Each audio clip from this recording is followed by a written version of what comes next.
Olá, amigos do Metrópolis. A entrevista de hoje é com o irmão do protagonista do momento do Big Brother, Rodrigo Mussi. Ele já está no paredão e, olha, é chamado de tudo, desde paranoico a jogador extremo.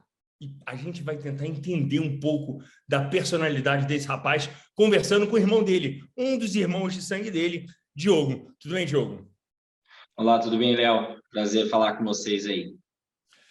Diogo, a gente, quando foi anunciado o nome dele, ele logo veio a público uma história de vida dele que deixou muita gente chocada, né? Uma história muito forte, em que, entre outras coisas, ele viu o pai morrer nos seus próprios braços. Mas, pelo que eu já pude saber, a história é muito pior do que a gente já sabe. O que você pode falar sobre a história de vida da sua família? Claro.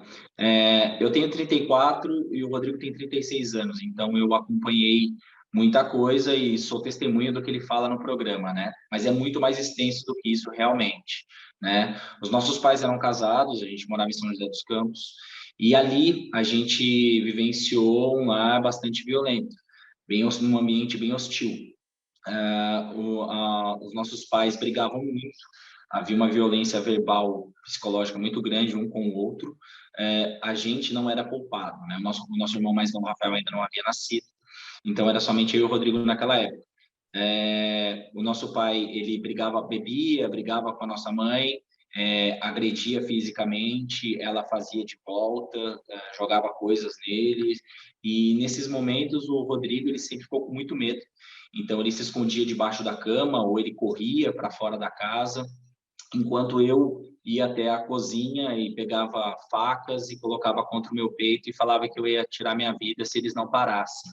Eu tinha 4 anos, 5 anos, a idade correta. Isso perdurou durante quantos anos? Eu queria entender qual o O tempo período todo que da eles vida. foram casados, o tempo todo que eles foram casados. Quantos anos? Quando eles se separaram, eu acho que eu tinha 8 ou 9 anos, alguma coisa assim, Rodrigo 10 anos. Então isso perdurou por muito tempo, né? Depois que eles se separaram, a minha mãe fez um terror muito psicológico conosco, dizendo que o nosso pai havia roubado tudo que ela tinha, que ela perdeu tudo, enfim, começou a colocar a gente contra o nosso pai. A gente ficou mais um ano em São José dos Campos e depois ela se mudou para São José do Rio Pardo. O Rafael já havia nascido nessa época e ele era bem nenenzinho. E aí ela levou a gente para São José do Rio Pardo, foi a cidade que ela expulsou o Rodrigo de casa, tá? E aí ela parece que ela descontou a raiva que ela tinha do nosso pai na gente. Então, naquela época, a comunicação era muito difícil, não tinha celular nem nada. Então, meu pai avisava ela por telefone que ia nos visitar, e não era frequente isso, era raro, tá? Ele não ia sempre, que a cidade era São José do Rio Pardo, então tinha umas 4 horas, 5 horas de viagem. E quando ele estava chegando, ela pegava a gente e levava para um outro lugar. E dizia, o seu pai não veio, né? Então, a gente cresceu achando, até essa idade, que nosso pai não ligava para a gente. O que a gente veio a constatar depois que morou com ele. Então, ela começou a levar homens para casa, a gente se sentia de escanteio, obviamente, tinha acabado de se separar, a gente vinha já de um ambiente totalmente hostil, e a gente começou a ficar com ciúmes, a gente começou a querer atenção, e aí foi quando ela parece que falou, eu não quero essa responsabilidade de ser mãe, eu não quero mais meus filhos aqui, e começou a mandar um por um embora. Então, ela mandou o Rodrigo com 11 ou 12 anos embora para a casa do meu pai. Eu acabei indo aos 14, 13 ou 14 anos para casa do meu pai, e o Rafael, quando tinha 8 anos, ele pediu para morar com o pai, porque a nossa mãe levava muitos homens em casa, deixava a gente, às vezes, 2 dias lá sem luz, sem água, não pagava a conta. Onde ela passou, a gente não teve segurança, porque ela metia os pés pelas mãos e acabava sendo despejada, então a gente nunca teve... A gente estudou várias escolas, porque cada 6 meses estava no lugar. E aí foi quando eu também fui morar com o meu pai, só que ele já tinha uma mulher que era 20 anos mais nova do que ele, e ali a gente percebeu que a gente era um fardo, tanto para o pai quanto para a mãe. porque quando ele brigava com a gente, etc., ele falava na nossa cara, ele falava assim, eu prefiro a minha mulher do que vocês. E aí a gente não tinha menor cuidado, menor atenção. O nosso pai, ele entendeu o seguinte, eu tenho que dar um teto, comida e um convênio médico, só. É minha obrigação com vocês. Ele permanecia alcoólatra? Não, Não. não. Ele bebia socialmente com a mulher dele, mas ele já não... Aquela lembrança que a gente tinha dele beber em casa e ficar violento e tal, a gente eu não lembro. Ele realmente não fazia mais. Um detalhe... Vocês foram criados, então, nesse ambiente. Sim, Me diga sim. uma característica de um ser, de um rapaz criado assim. Coisas simples, tipo, olha, a gente não confiava em ninguém, a gente não acreditava A em gente não ninguém. confia em ninguém até hoje, Léo. Não A gente não confia. confia. Lógico que não. A gente tem um bloqueio muito grande para confiar e a gente tem a gente fala assim, mania de perseguição. Eu acho que é muito mais complexo do que isso. A gente tem medo de rejeição. A gente passou a vida inteira querendo ser notado pelos pais. Então a gente simplesmente chega num ambiente com desconhecidos e a gente demora para se envolver. Não é simples para a gente simplesmente chegar e falar, pô, confio em você, gosto de você pra caramba. Não é assim que funciona conosco. Então, o Rodrigo, ele tem essa característica, infelizmente, por conta do histórico familiar que a gente teve.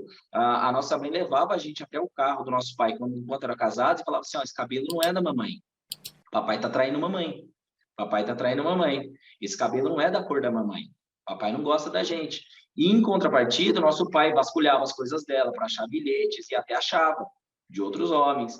E a nossa mãe, na nossa frente, por exemplo, quebrou um carro dele com um martelo e a gente assistia. Então, assim, quebrou o carro inteiro e o guincho levou embora. Então, assim, esse tipo de ambiente que a gente cresceu. Como que a gente vai confiar nas pessoas hoje? Como a gente tem essa facilidade de relacionamento? Óbvio que não, a gente tem muita dificuldade. Você percebe que o Rodrigo ele tem um bloqueio para abraçar. Não sei se vocês perceberam no programa, ele não abraça. Conosco é assim também. Ele tem essa dificuldade assim de avançar daquele sentimento inicial de superficialidade, de pô, você é gente boa, gostei de você, bacana. Mas dali para frente já é um bloqueio. Conosco é assim, você entende, Léo? Entendo. Vamos lá. Teve algo... Quer dizer, já é uma situação muito grave. Mas houve abuso, algum tipo de abuso, além do psicológico, que tá claro, algum outro tipo de abuso? Olha, além da alienação parental que era feita conosco, né? A gente, quando nossos pais eram casados, eles eram extremamente ausentes e a gente ficava com a empregada.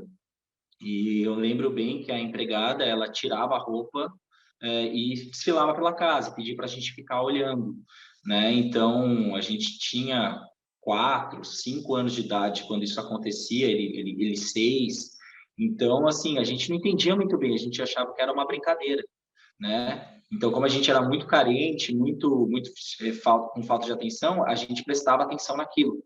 E isso foi por muito tempo, tá? Por muito tempo isso aconteceu. Quando chamam ele de paranoico e noiado, então vem tudo disso aí.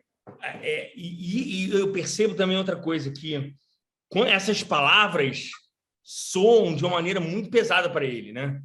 Muito pesada. Explica. Sem dúvida. Sem dúvida, porque parece que ele é um louco, né? Parece simplesmente que ele é uma pessoa, como eles dizem, noiada, né?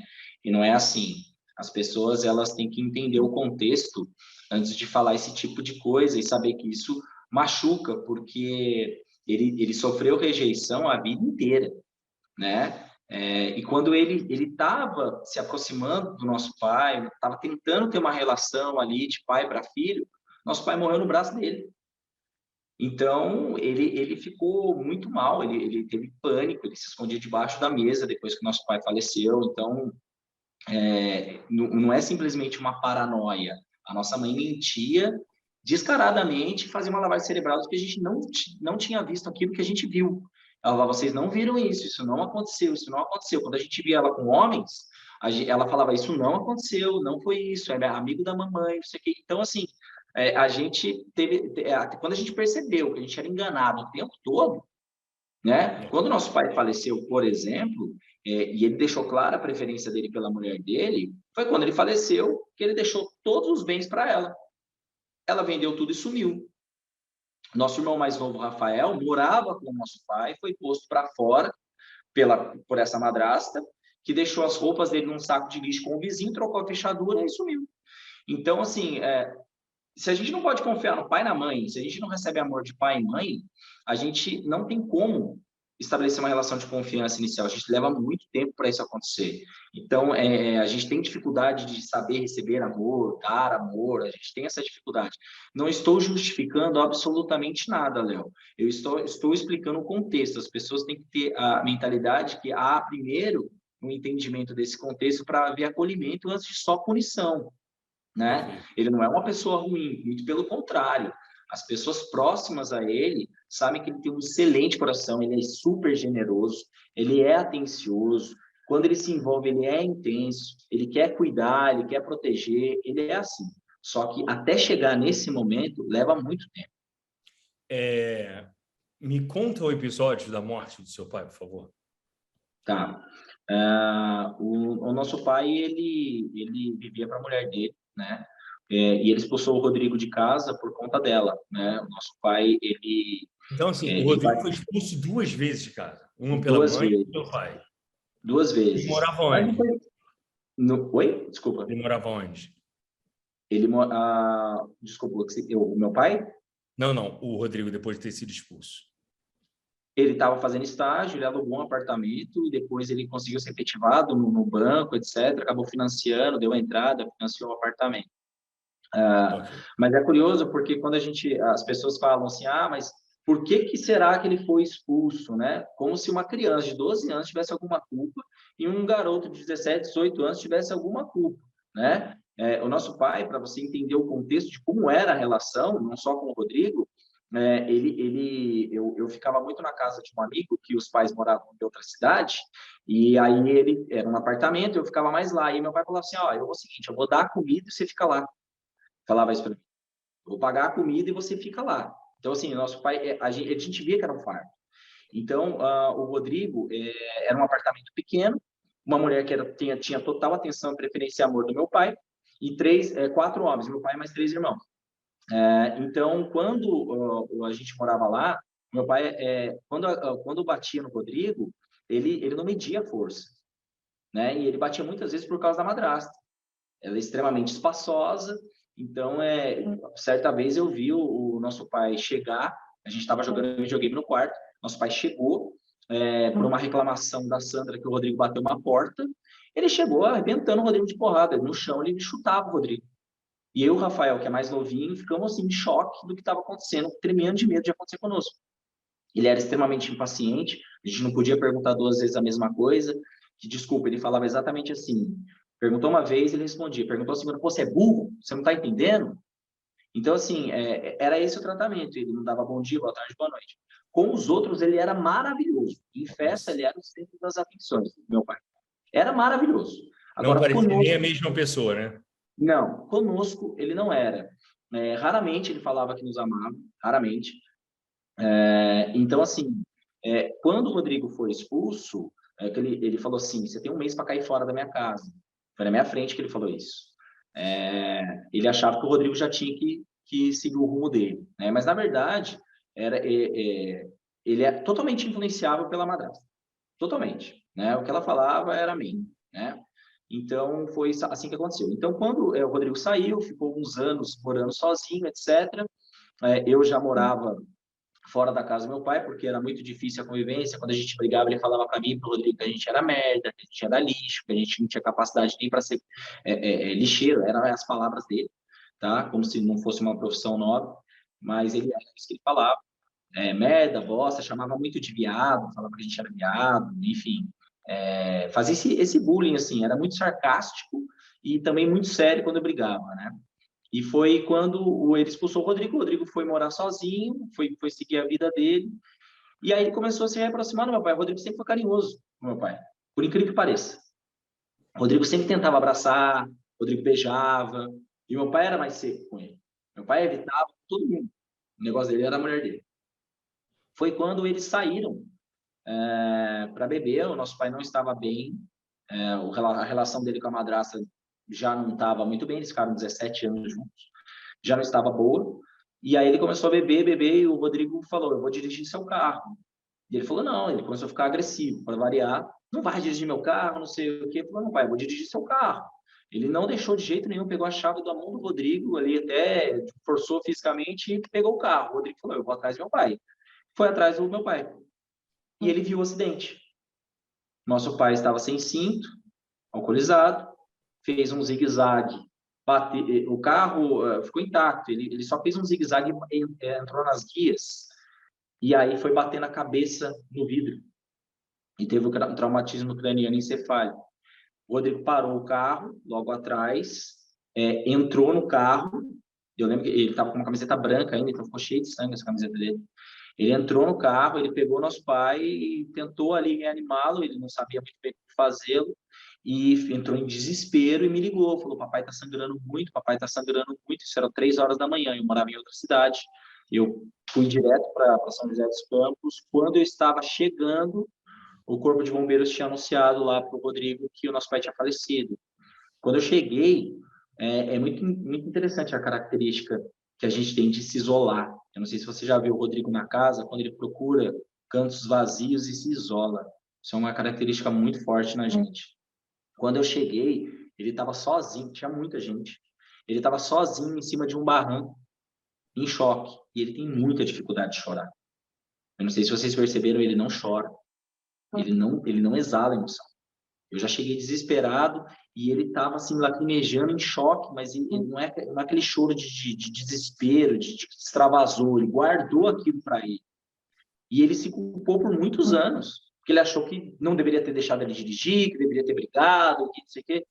E a cabeça dele ficou, assim, ele ficou mal, ele realmente ficou mal, né? Ele chegou em momentos isso aconteceu comigo, com o Rafael e com o Rodrigo, de pensar em tirar a própria vida, em momentos distintos, não só pela morte do nosso pai, tá? Eu percebo ali no Big Brother um rapaz muito calado, ele sofre calado, né? Ele abaixa a cabeça ali ontem na indicação, ao paredão, ele abaixou a cabeça e parecia que ele estava sozinho numa sala vazia e gigantesca. Ele não interagia com absolutamente ninguém. Ele se sentia absolutamente perdido no mundo, né? Uhum. Ele estava buscando essa característica, né? estava mostrando ali no programa é nítido que é uma característica de quem viveu desse jeito, é de buscar aceitação, né? E ali ele estava sendo rejeitado. A cabeça dele voltou tudo o que ele passou, com certeza, né? É nítido isso que você está falando. Eu vi esse momento. Mas você acha que ele tem dificuldade em criar relações? Eu acho que é natural isso dele, de ter essa dificuldade. É dificultoso para mim, é dificultoso para ele, é dificultoso para o Rafael, até para a gente, que é irmão, que é a única família que a gente considera que tem, fora a nossa avó que faleceu, a gente tem dificuldade também, a gente dá choque, muitas vezes. A sua mãe é viva, né? Eu não tenho contato, porque quando meu pai faleceu, a gente teve uma discussão e ela falou para mim, você é o próximo a morrer, eu tá debaixo de uma ponte. E aí eu falei, tudo bem, Como assim? eu morri para você, então, acabou para mim. E aí eu segui minha vida. O Rodrigo, você não tem contato, mas o Rodrigo tem? Raramente. Ele fica com dó, ele fala assim, ela é doente, porque assim, até comentei que eu não quero que ninguém vá lá passar mal para ela, a gente quer ter esse tipo de responsabilidade. A gente entende que é uma pessoa... A gente está aqui para linchá-la publicamente, não. Não é isso. Não, mas é uma pessoa que provavelmente não sabe amar além de si mesma. Então, ela tem problemas ali, enfim, não vou entrar nesse mérito, mas o Rodrigo ele tem coração mole. Então, às vezes, ela liga para ele atende, ele me manda os áudios que ela manda, cobrando coisas como se ele fosse pai dela, né? Tipo, uma inversão de situação e tal. E no Natal, nesse último Natal, eu falei, Rodrigo, vamos passar junto esse Natal, né? Porque, pô, a gente tem um a outro, tem o Rafael, que é um doce de pessoa, vamos unir. E a gente foi para casa da minha esposa, né? Dos pais dela. A gente passou lá e depois ele me mandou um áudio, depois eu te encaminho esse áudio para você ouvir. E ele fala, poxa, cara, fiquei muito feliz a gente passar o Natal junto, mas quando você falou que o próximo Natal vai ser na tua casa, isso, porque a gente nunca teve isso, a gente precisa ter um lugar para passar o Natal, entende? Porque a gente sempre foi de agregado, a gente sempre foi passar o Natal e, assim, a gente percebia, quando a gente recebia o convite, as pessoas estavam com dó. Sim. E Vocês a não eram gente... o centro, né? Vocês eram Não, os agregados, os mais sempre um, foi, né? né? Principalmente quando a nossa avó faleceu. A nossa avó, ela foi a melhor pessoa, provavelmente. Foi a única pessoa que realmente foi uma família para a gente. Ali ontem, na exibição do anjo, das mensagens do anjo, eu vi que só tinham amigos, né? Mandando mensagem, não é Exato, isso? exato. Ele não adianta, ele não vai ter. O nosso pai morreu, deram um tapinha nas nossas costas, principalmente dele, que morava em outra cidade, nunca mais ligaram para ele. Ligaram depois de muito tempo. Ah, vem aqui almoçar, a gente gosta de você, não sei o quê. Mas ele sofreu a dificuldade dele sozinho. E como é Né? que para ele manter relacionamentos amorosos? Ele tem um relacionamento aqui fora, né? Ele tem, na verdade, ele não tem um relacionamento de namoro, né? Ele estava ficando com uma pessoa que é maravilhosa, de uma inteligência extremamente boa, que deu bastante suporte para ele nessa questão. E eu converso muito com ela, ela fala, nossa, ele demorou para se abrir comigo, É a né? No Tássia, começo né? é Tássia, travado, isso. no começo ele é travado, ele não fala da família, ele não fala de sentimentos, você percebe que ele não consegue, ele tem essa dificuldade. E depois ele vai se soltando, ele vai se envolvendo, ele vai soltando, etc. Ela fala que, poxa, quando ele recebe amor, quando ele entende que ele está recebendo, e isso é para qualquer situação, tá, Léo? A gente tem um autossabotador, porque a nossa vida não foi assim. E aí a gente pensa, por que que tá tudo bem? Por que que eu tô feliz? Tem alguma coisa errada, alguém vai me trair aqui, eu tô inseguro, alguém vai mentir para mim. Porque essa foi minha vida, né? Meu pai e minha mãe, minhas referências, fizeram isso comigo, essa pessoa vai fazer também. Então, assim, a gente tem essa dificuldade. O Rodrigo tem essa dificuldade, é óbvio. Vocês não conseguem celebrar a felicidade, viver em plenitude do amor. Vocês estão sempre à espera de algo ruim, é isso? Sim, ele falou isso no programa, acho que ontem ou anteontem, ele falou assim, ó, eu acho que alguém vai me trair sempre. Seja amigo, seja mulher, seja homem, não importa. Cara, isso A é muito ruim, né? É confiança muito ruim. É muito ruim isso, para você estabelecer qualquer tipo de relação, né? é completamente ruim. Completamente ruim. A gente tem muita dificuldade de conseguir se conectar e não achar que alguma coisa vai acontecer de errado. Porque a gente nunca teve uma plenitude de felicidade ali no lar, entendeu? Seja com a mãe, seja com o pai, a gente não tinha segurança de que, por exemplo, se não desse certo na nossa vida, a gente tinha ali alguém para acolher, a gente não tinha confiança, a gente podia confiar no pai, na mãe, né? Então, assim, e a gente foi perceber de muitos anos de sofrer mentira. Depois de muitos anos, e pensa você, Léo, você vê sua mãe beijando um estranho que ela acabou de ver na tua frente e você começa a chorar e ela fala: "Não, você não viu isso. Você está ficando louco. Você não viu isso. A mãe deu um beijo no rosto do rapaz. Você não viu isso". Então, assim, aí a gente acreditava nela. A gente duvidava do que a gente via e a gente acreditava nela. Então, confiança é uma coisa muito difícil para a gente. Por que ele foi morar na Austrália? Eu acho que foi uma fuga emocional. Na época eu falei para ele, falei, cara, você não vai levar, seus problemas não vão ficar aqui. E ele estava com pânico, ele tava realmente mal. E aí ele foi tentar a vida, ele foi estudar, foi progredir, e ele conseguiu. Né? E assim, quando eu falo, ele é muito competitivo. O que sobrou para o Rodrigo? Mostrar força interna e ser competitivo e vencer os próprios Exato. obstáculos, é isso? E onde enxergavam ele? Onde ele conseguia olhares? No trabalho. Então, ele foi o melhor onde ele passou. Ele foi o gerente mais novo do banco, aos 22 anos. Na atual empresa que ele estava, ele foi considerado um dos 3 melhores da América Latina com um ano de empresa. Então, assim, o que sobra para ele é ser Na atual competitivo. empresa, travou aí. Na atual empresa... Na atual empresa, ele foi considerado entre os 3 melhores da América Latina, uma multinacional. Ele foi considerado entre os 3 melhores da América Latina e ele tem um ano e meio de empresa. Então, assim, o que sobrou para o Rodrigo foi ser bom naquilo que sobrou para ele. Eu vou ser o melhor no que eu faço. Então, quando ele se dispõe, se ele se predispõe a trabalhar, ele vai ser o melhor naquilo. Ele entrou num jogo que, para ele, é a vida dele. Ele pediu demissão, que ele tinha um emprego estável. Ele falou, eu vou para tudo ou nada. Só que quando você, Léo, quando você passa uma vida inteira lutando, sua vida de luta, você não consegue ser diferente. Ainda mais num ambiente como o Big Brother. Você vai lutar. Você sempre lutou pela sua sobrevivência. Ele te consultou se deveria ou não pedir demissão para ir para um reality show? A gente conversou bastante sobre isso. Depois que ele voltou da Austrália, a gente ficou muito, muito mais próximo. Ele voltou quando? Ele voltou quando?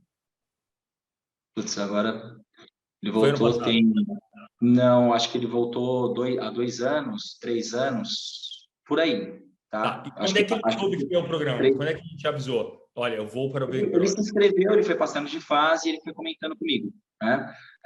Nessa questão de bastidor, eu não posso entrar porque eu assinei um acordo de confidencialidade com a Globo. Mas Você também. Você também. sobre o processo seletivo, eu não posso falar como foi, mas assim, ele foi contando para mim, a gente foi conversando bastante. E ele falou assim: poxa, mas eu estou bem na empresa, eu sou muito competitivo, eu tenho minhas questões de insegurança, etc. Eu tenho medo das pessoas não entenderem isso e de repente eu saio com uma mão na frente e outra atrás. Só que eu falava assim para ele: Rodrigo, você é um cara iluminado, desculpa, mas você é um cara, apesar dos pesares, de tudo que aconteceu, você tem estrela. Você é um cara que tem luz própria, bicho, isso vai brilhar.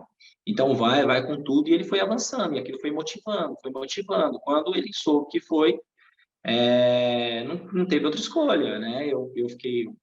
Como sou advogado, cuidei dessa parte para ele, eu redigi a carta de demissão para ele, ele deixou assinada, e em momento oportuno eu apresentei para a empresa, e a empresa adora ele, a chefe dele adora ele, falou, não, Rodrigo, aqui tem porta aberta sempre, e é legal de saber, ele não sabe ainda, mas que tem muita gente que gosta dele, que muita gente que aceita ele como ele é, e isso vai ser muito bom. Se ele sair agora, se ele sair depois, que alguma hora vai sair, ele vai entender isso, ele vai conseguir trabalhar isso nele, né? Você acha que é difícil ele vencer o jogo? Olha, se dependesse dele, a gente viu como ele é competitivo, ele ganhava. Uhum. Ninguém tá pro game como ele tá, né? Ninguém Ninguém. tá. Agora vamos lá. Vamos às falhas. Porque houve falhas. Né? Sim. Claro que nós não somos nem você e ele para explicar, mas vamos tentar entender. Né? Em um determinado momento, ali no quarto, ele chamou a Lina de traveco. Né? Só uma retificação, não foi a Lina. Ele falou Não, de ele uma estava falando de uma história. maneira geral. Ah, sim. Exato, exato. Sim. Ele Léo, percebeu. Então, tá. E no outro momento, com a Bárbara, né? Numa festa, ele se irritou, porque eu acho que talvez não tenha sentido uma reciprocidade por parte dela. Falei. não acredito que tenha acontecido isso também, tá, Léo? Com a Bárbara, eu percebi o seguinte: eu vi várias vezes o vídeo no contexto todo, eu estava assistindo no ao vivo. Uhum. O que aconteceu foi a mesma coisa de você chegar com o seu amigo numa balada e você tá bebendo e ele tá na água. E você quer que ele curta com você, que ele se envolva naquilo que está acontecendo. E você fala assim: pô, cara, você vai ficar tomando água? Vou tomar água e daqui a pouco eu vou embora. Ah, vai tomar no cu. E saiu. Para mim, o que aconteceu foi isso. Ele falou: Bárbara, você tá no Big Brother. Vamos curtir, vamos dançar. Vamos explodir isso daqui. Ela, não, daqui a pouco eu vou dormir. Ele, vai tomar no cu. Ela dá um sorrisinho de canto de boca. Na mesma madrugada, ela manda calar a boca. Ele cala a boca, ele joga as coisas. Eu só faço merda, Bárbara. Ela fala assim, cala a boca, Rodrigo. Quer Você dizer, vê que você tem uma acha que intimidade. ela não se sentiu ofendida, que isso é o Nem mais um pouco. importante. Ela não No se caso. afastou, ela não reclamou disso. E nitidamente, havia uma intimidade ali de amigo. Uhum. Para falar assim um com o outro, entendeu? Em nenhum momento ele investiu para ficar com ela. E a expressão? Para mim, na minha roda de amigos, isso é natural, tá? Para mim é natural. Para mim é natural. Se é de brincadeira, é natural. Se eu quero te ofender, é diferente. Falar um Tá. palavrão, no sentido, tipo, eu não acredito que você vai ficar na água, cara. Vamos curtir, não, daqui a pouco eu vou embora. Vai tomar no cu, Entendi. e sai. Isso, para mim... Não tem esse peso que, de fato, a palavra tem. Não, não, para mim, não. Para mim, não. E foi o contexto que eu tirei, foi isso. Tá? Ele não quer ofendê-la.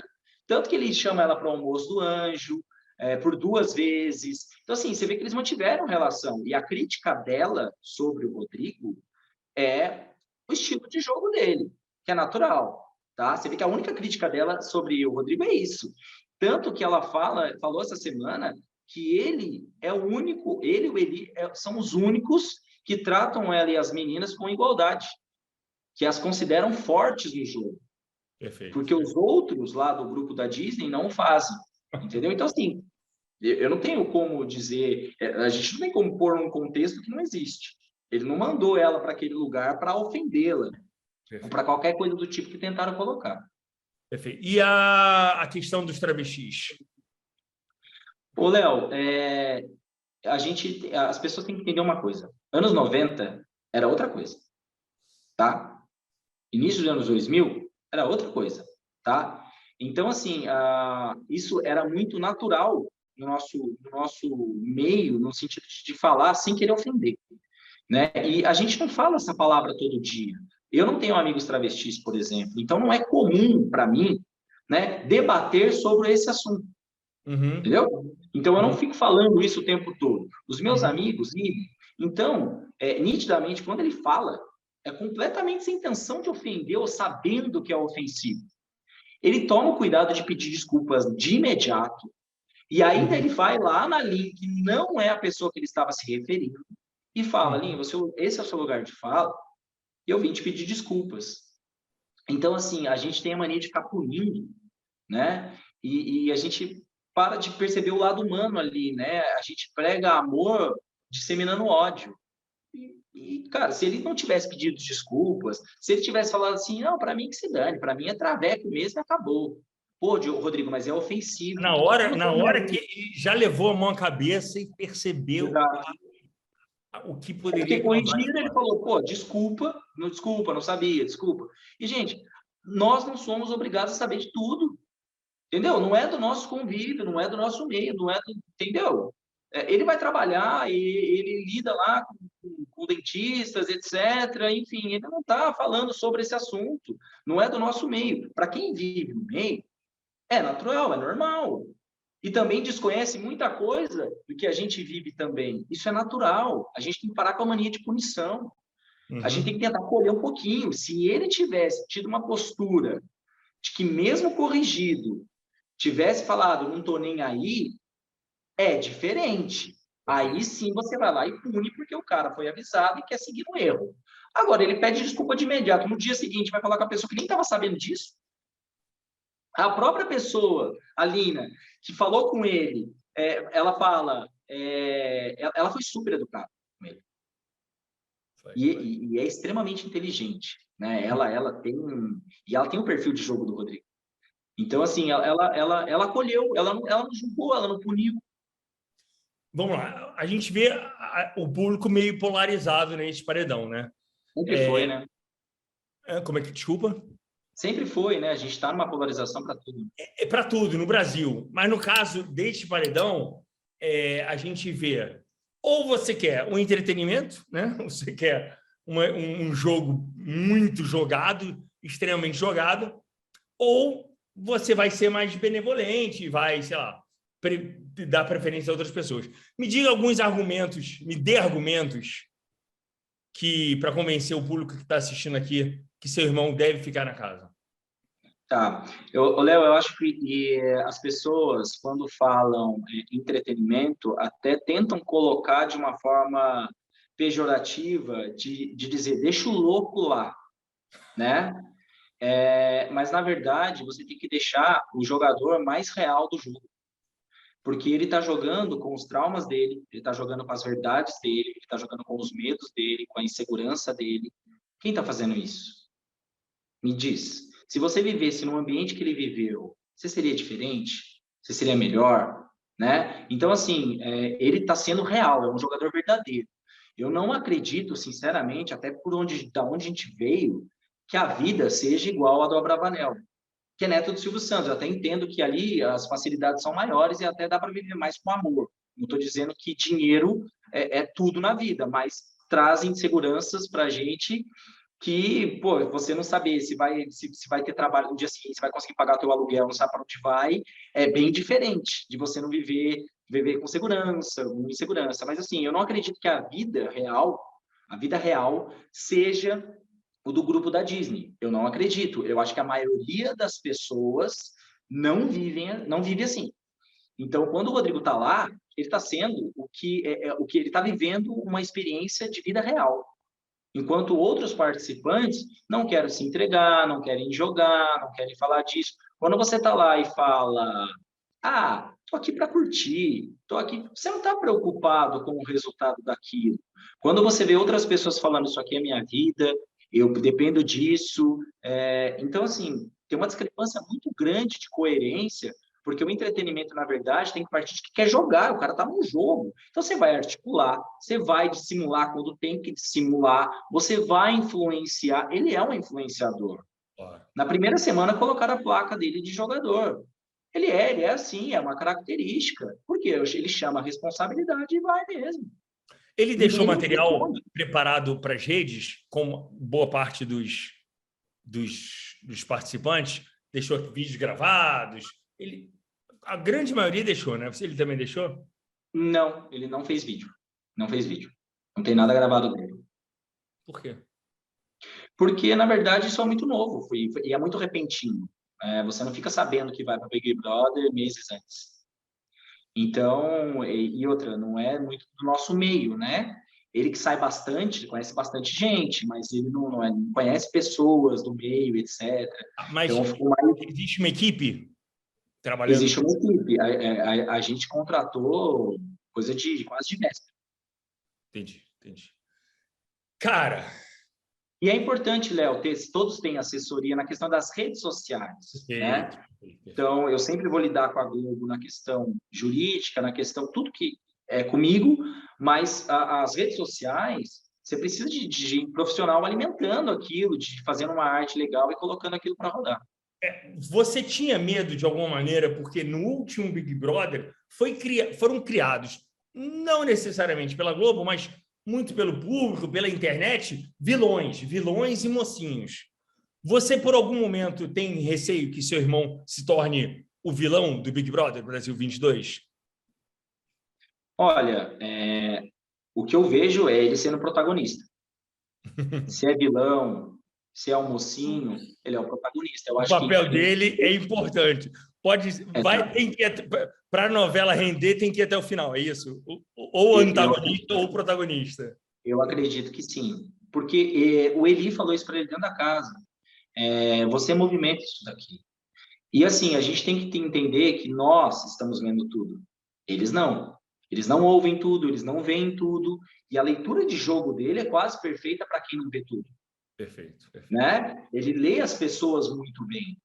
Porque assim, Léo, quando ele fala meu feeling, né, o meu feeling não falha, a minha intuição, é uma característica de quem... Eu sei muito bem o que é isso. Falo muito isso, porque é uma característica de quem não teve orientação, não teve educação, não teve direcionamento e teve que confiar na própria cabeça. Então, o tempo todo, você tem que lidar consigo mesmo, com os seus julgamentos, você tenta estar sempre 2 passos à frente, você monta situações na sua cabeça e você fala, esse é meu feeling. Entendeu? Porque a gente cresceu assim, a gente teve que aprender sozinho. E até a gente entender que era errado, a gente errou muitas vezes. Né? Até a gente fala, puta, isso está errado. Porque você não teve direcionamento. Então, ele tem uma intuição muito apurada depois de muitos anos, só que óbvio que vai errar. Só que ele não tem medo de errar, você entende? Ele vai pro game, ele vai pro jogo. E no paredão de ontem, ele foi maravilhoso, porque ele chegou na Natália e falou, Natália, nós estamos na reta, não quero ir com você. Vamos articular aqui? Vamos tentar nos salvar? Eu já estou. Eles não sabiam até então que o Scooby tinha um voto direto.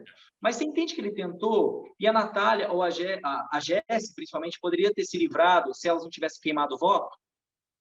É um jogo de voto, você tem que se articular. Tem um grupo lá completamente corporativista se defendendo, se protegendo. O Rodrigo vem falando do queridômetro faz tempo, que é um termômetro. Ele vem lendo as pessoas, ele vem articulando, ele vem falando. O Arthur está fazendo a mesma coisa. O Arthur está fazendo a mesma coisa. Ele tentou se aliar com o Lucas, tentou se aliar com a Jade. Ele falou, o próprio Arthur, que é uma pessoa inteligente, ele leu o jogo seguinte: nesse grupo da Disney aqui, eu sou o volante. Na hora que apertar, eu tô fora. Ele sabe disso. E ele tentou fazer alianças, né? Então, assim, é normal, é natural e tem que ser assim. Tem que ser assim. Ah, mas fala muito de jogo. Ah, não importa, cada um joga como quer, mas tem que jogar, tem que estar pro game. Porque as críticas que a gente vê em relação ao programa é que ele está flopado. Por conta de quem? Do Rodrigo? Não é por conta do Rodrigo. Quem te incomoda mais ali? Qual personagem que você vê aquela cara? Você se pergunta, o que está fazendo naquele programa? São vários, né? Essa última pergunta sua é o Scooby, com certeza, né? Nunca assistiu, não sabe o que está acontecendo, o Eli acaba de ser imunizado, ele quer votar no Eli, tudo é uma brincadeira. Acho que não é um personagem que compõe bem. O cara, o bom vivan, o cara que está curtindo a vida, você não acha? Ou não? Eu acho que ele já faz isso na profissão dele, né? Ele deve amar o que ele faz. Então, né? Eu acho que pegar onda deve ser incomoda mais do que o Abravanel? Eu acho que o que me incomoda mais ali, de todos, é o DG.